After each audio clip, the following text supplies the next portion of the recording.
Now, the reason that I'm doing this is because you see how up here it says red, and then it says common. Well, how do they make these things red, right? Like you're figuring, like, why didn't you make them red?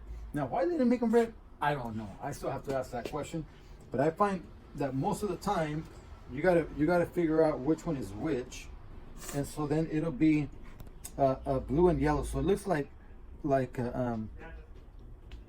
blue might be primary,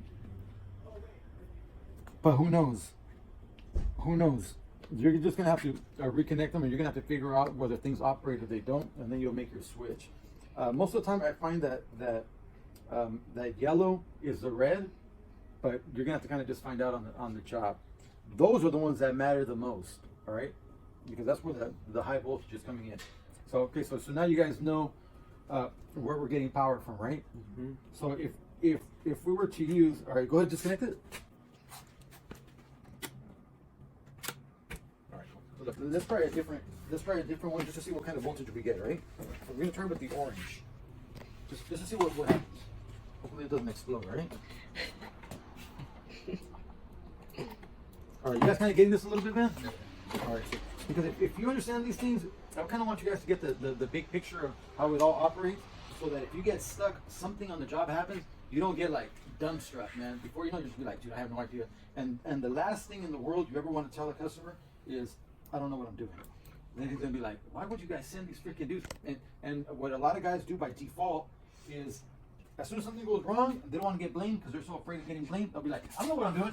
I've never done this before. I don't know. Don't look at me. But now you just made yourself look stupid and made the company look stupid. And now your credibility is like, now instead of acting cool and say, all right, let me investigate this, and making yourself look like somebody who's worth money. Now you made yourself, like, you quickly gave yourself up, and now you look like a fool. And nobody wants to work with you now. And so that's what I don't want you guys to do. These are some of the biggest mistakes that a lot of guys out on the field do.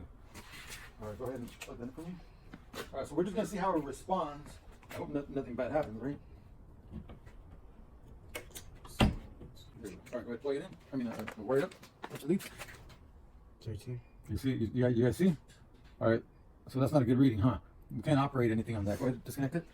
So you see how it's important where you're at, because the windings in there will only work a certain way. And why was it low?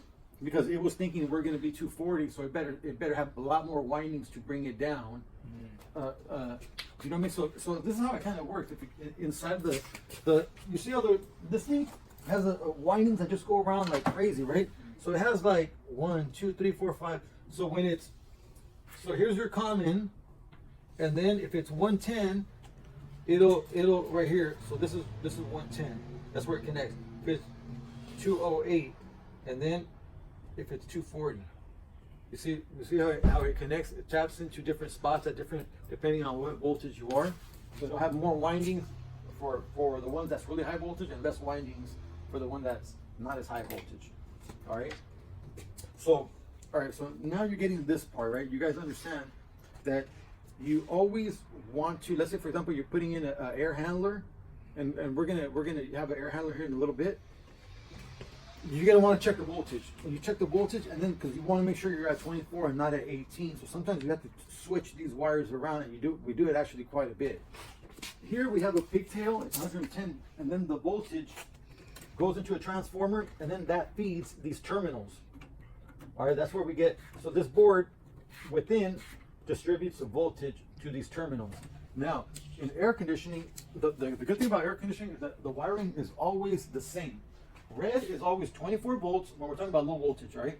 So now you guys know how we created low voltage, right? That's why I showed you guys the transformer, so that you know how we create low voltage. Low voltage is what we like because it's non-dangerous. All right, so red is always what? 24 volts. Common doesn't have a designated color, because sometimes people use brown, sometimes people use blue. I use blue. All right, so just if you work on a unit and at this job, there's going to be a lot of them where it'll be blue, and then other times it's going to be brown.